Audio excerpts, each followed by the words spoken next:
dive into our discussion today. To do this, let's set up some context. So let's take a look back so that we have proper perspective and contrast for where we are today and then where we can go forward.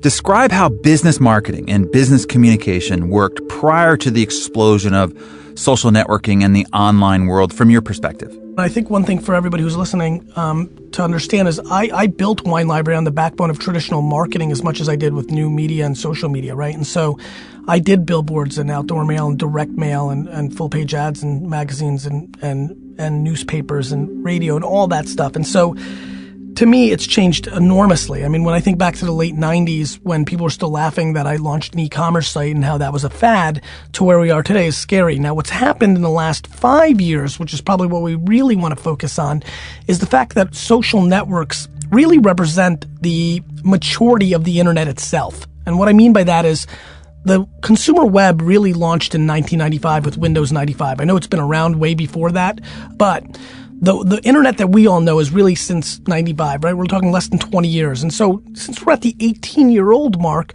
we're becoming more social, right? Just like a teenager, 16, 17, 18, we went out at night and we stayed out that night and we got our keys. And that's what we're seeing. We're seeing the personal part of the internet happen. And so what Facebook and Twitter and, these new platforms have really latched onto was the extension of what started happening with Friendster and MySpace, which is the continuation of connecting all of us into a world where we now know much more about each other. I mean, Darren, listen, you and I, unfortunately don't get to see each other that often because we're both hustling and we're busy, once every couple years at a conference here and there. But I'm staying on top of what's going on in your world through Twitter, right? And I have much more context. And so the plumbing of word of mouth has been created. And what that means is that every business, no matter what you sell, direct to consumer or not, CPG or not, media company or not, personality or not, everything you're now doing is being documented in media terms and has the ability to go viral or shared or more exposure because of the infrastructure that these platforms have created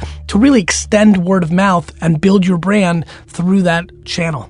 So one of the things you say, which I like, that no matter the platform, the old form of marketing and media, the new form of marketing and media, that the secret sauce really remains the same. So tell us the secret sauce. What do we always need to remember no matter where technology or trends take us? A great story always sells, right? I mean, at the end of the day, if you don't know what the story is of your brand or your product or your business, you're finished. And so first and foremost, understand your story, make a real conservative effort to creating a very authentic story. I think people try to embellish or create something that's not there. So an authentic story, a real story, the authenticity really matters in today's age, but then figure out how to articulate it. I think we all have great stories. Some of us are just not capable of realizing what the angle is. They think it's basic, but it's not. And so accentuating the positives and the strengths of your product, what you bring to the table. Again, when I say product, I don't mean actual physical product. It could be informational. It could be anything really. It could be a service. But what is the story? And then, and this is where it gets huge, and this is why I wrote the new book, Jab, Jab, Jab, Right Hook, is because we have to understand the context of where we tell it, how we do that, right? Putting a picture on Facebook, putting it on Twitter, putting it on Pinterest are going to do all different things. Do you understand the science and the aspects that really matter to make that happen? The creative and the science, the analytics and the creative structure needed to tell your story in today's noisy mobile world. I mean, everybody's ADD now, right? There's tons of pictures. Everybody's on their mobile devices at all times. And so do you have the chops to tell your story in those platforms? That's the skill we all need. Know the story and then know how to tell it in 28 different ways, depending on where you're telling it. And what you just said there is exciting to think about. It's a new frontier. New stars are being born right now because it's wide open. It's brand new. Anybody listening could become the new stars of tomorrow based on this whole new frontier that it continues to open up. And Darren, I'm sorry to interrupt you, but what's really important, because I want everybody to hear this, I'm one of those, right? As you know, if it wasn't for YouTube and Twitter, I would not be on the cover of this amazing magazine, right? Right. I mean, I would have trugged along and built a great internet company and maybe opened up 100 wine shops and done quite well. I don't believe that Twitter and YouTube made me successful. That was well on its way. But the exposure and that next level and the infrastructure to make many more people know about me is on the back of Twitter and Tumblr. And it's happening right now for people on Vine. And so you're absolutely right. You've hit it right on the nail. It's just exciting times. Yeah, and you're the poster child for it. So thanks for pointing that out, because you're now an inspiration for everybody to say, here's what's possible. This guy's already, blazed the trail. So you also set up perfectly this idea of story. And I want to talk about jab, jab, jab, right hook, how to tell your story in a noisy social world, which is the name of your new book. So there's an obvious boxing analogy here. Discuss the relationship between boxing and marketing and business. Thanks for asking this question. There is a very specific reason I used it. Now, let's start with this. Jab, jab, jab, right hook stands for give, give, give, ask, right? I think too many people are spamming on Facebook, Twitter, Tumblr, Pinterest, Instagram, and they're just pushing out their content. Buy my product, check me out, come and buy the, magazine that I'm on the cover of, buy my book, buy my wine. It's all that same stuff, and nobody's bringing value. So for me, it's give value, give value, give value, ask for permission, or give value, give value, give value, ask for them to buy. Give, give, give, ask. And so the reason I thought of that was two things. One, it very much is like boxing, right? When you throw a straight left jab, you're trying to open them up to let you be able to throw a big right hook and land it on their chin, just like you're trying to land that big sail. On the flip side, and you may know this, Darren, I don't know if you do, but boxing is known as the sweet science, right? For most people that watch boxing, it's a barbarian sport. It's quite simple. For me, I'm a big boxing aficionado. I watch a lot of boxing, and I can love the 12-round boring fight that everybody thinks stinks and why boxing's not cool anymore. But for me, I get great pleasure out of it because I see the chess. I see how somebody's using a different defense. By the fourth round, they're adjusting. And that's what I'm always doing. I'm adjusting to my customer. Oh, you're not watching television anymore? Fine. I'm going to go on the internet. Oh, banner ads aren't working anymore? Fine. I'll go to social media. And if something comes after social media, that's fine by me too. I'm always adjusting and reacting and playing defense and then throwing my jabs and throwing my right hooks to generate those business results.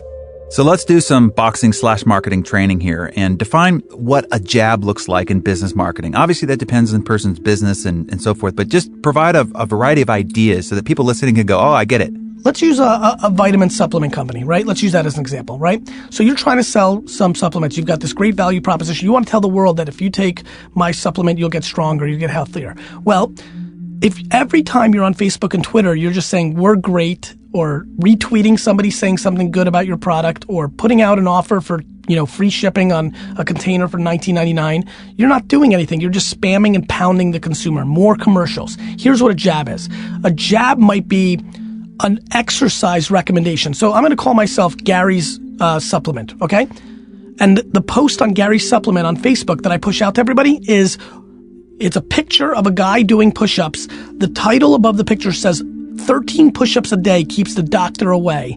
And I write a little copy under the picture, and it says, doing 13 push-ups every single day makes yourself 71% less likely to have a heart attack. And then I might have a link to an article that was written by a health magazine, right? Or somebody else. This had nothing to do with me selling my supplement. This had me bringing some value to the people that are following me.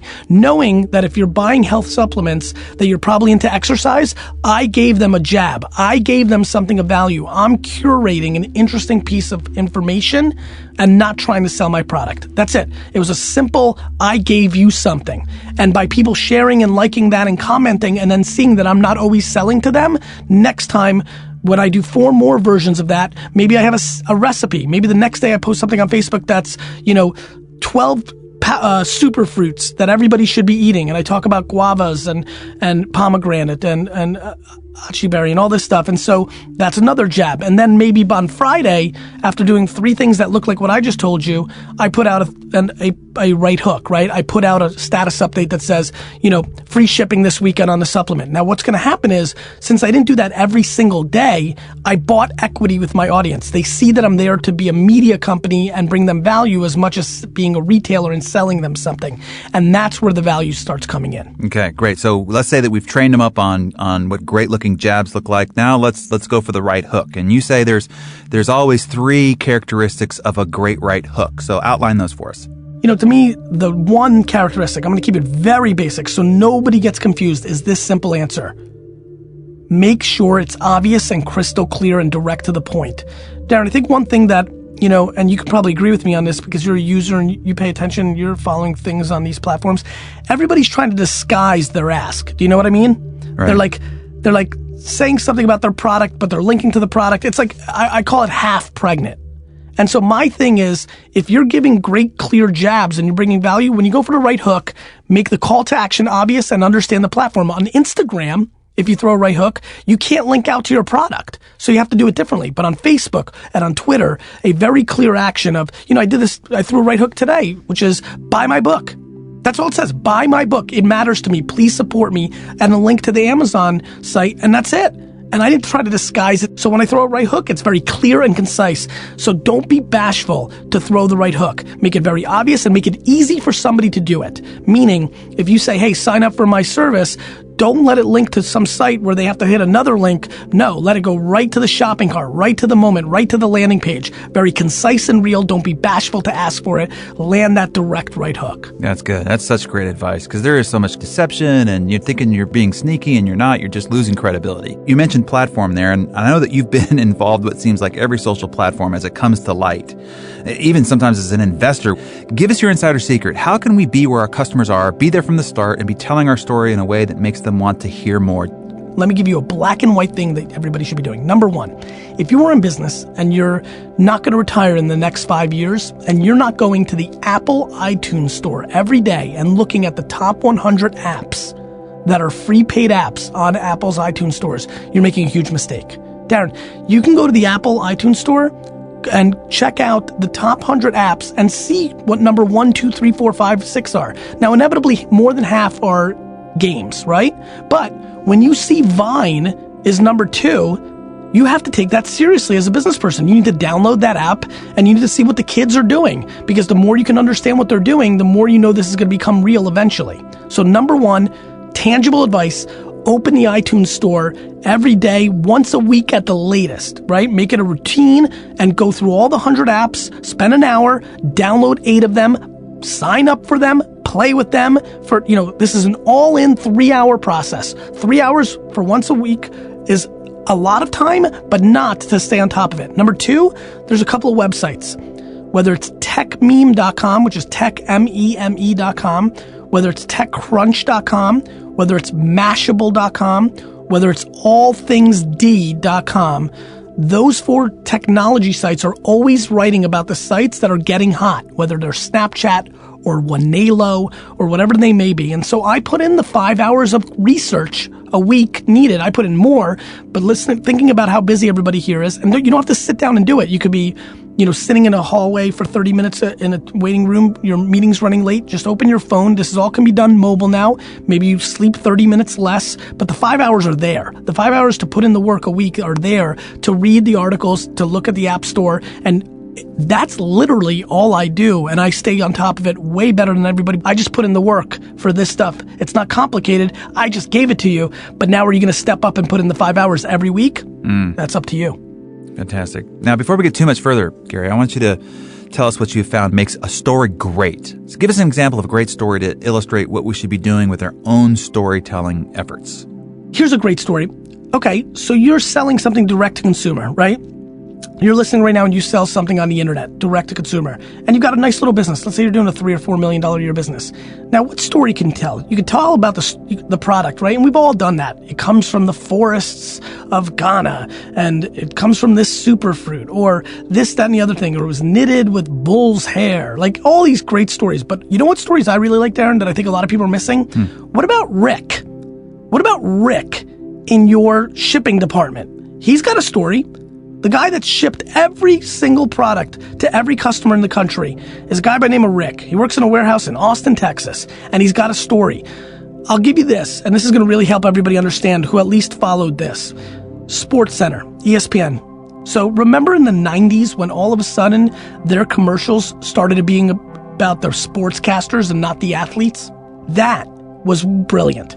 They made you actually care about Stuart Scott and Dan Patrick and Keith Olbermann. And that is something that I want more businesses to do.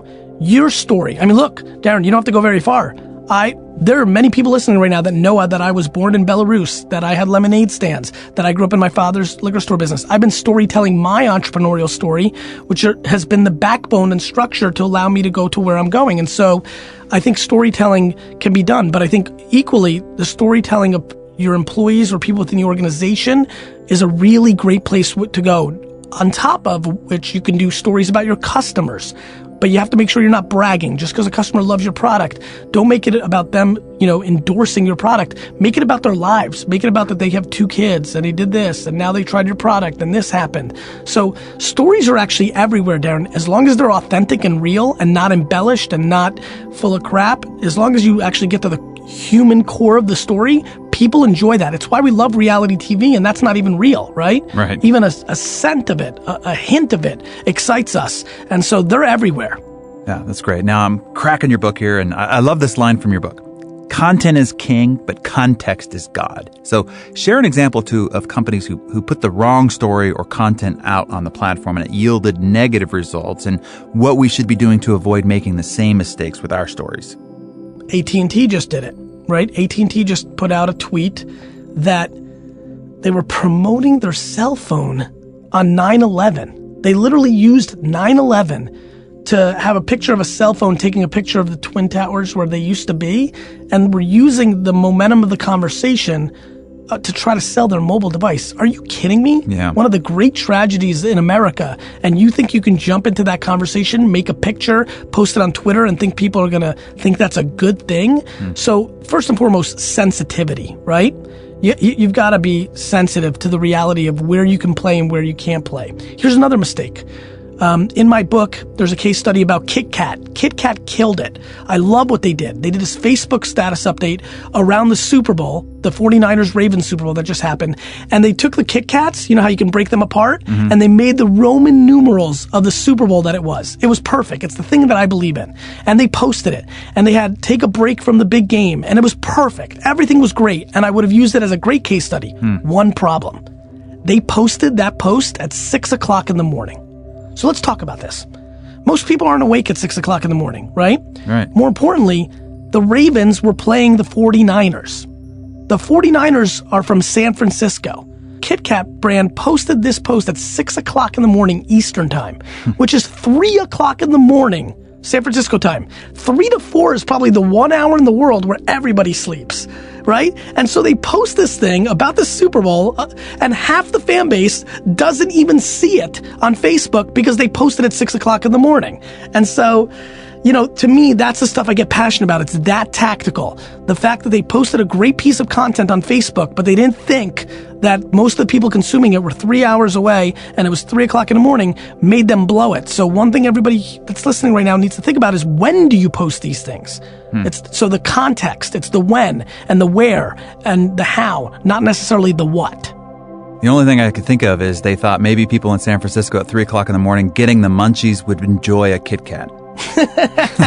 Listen, it's a very valid point, and I'm waiting for the Kit Kat representative when this book comes out to counter me, but my intuition tells me it was still a naivete to all the nuances and all the levers you actually have to pull to be successful on these platforms. Exactly. All right, now let's talk about getting your story heard and making it relevant, and that's by keeping up with cultural trends. So talk about how we can news or trend piggyback, but still maintain our brand authenticity. Not like AT&T tried to do it, or the wrong timing that Kit Kat tried to do it, but what are some other ways of sort of looking at where news and trends are and finding a way to piggyback so that our story becomes relevant and heard? I'm gonna do something really cool right now. I literally just took out my phone. I'm pulling up Twitter on the spot. Here we go. And here is some of the things that are trending. This is a trending hashtag. So for the people listening right now that don't know this, Twitter always shows you the 10 things that most people are talking about on Twitter at any moment. So one of them is New Jersey, which, oh, by the way, that's my home state, so I'm excited. I'm now actually fundamentally curious what's going on. One's Kanye, that's obviously Kanye West. One's San Diego, one's the White House, one's equality, one's TGIF, right? Thank God it's Friday. Okay, so I'm a wine retailer. I'm gonna use myself. Obviously, New Jersey, since my wine store was there, is a good one as well. If I wanted to throw a right hook today around a Pinot Grigio, I could have tweeted out, hey everybody, we have a big Pinot Grigio sale at Wine Library this weekend, and here's a link. Right, Darren? That makes sense. I just want to make sure that makes sense to you, right? Sure. So That's what a lot of people do, right? That's how they don't trend jack or ride the wave of the conversation. That's what almost everybody would do. That's what I would do 4 years ago when I wasn't as educated or strategic. Here's what I would do today. Hey, everybody, make sure you visit our New Jersey store to try out a brand new Pinot Grigio. Hashtag thank God it's Friday.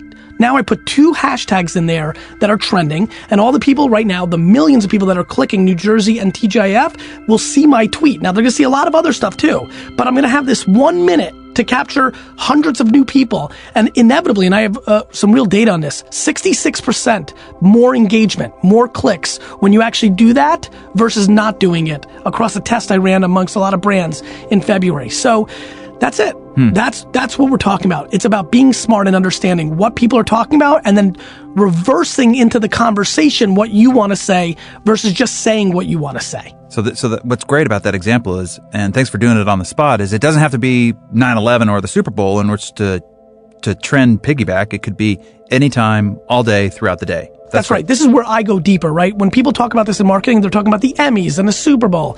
And that's great if you're reading Advertising Age and marketing magazines, and that makes sense.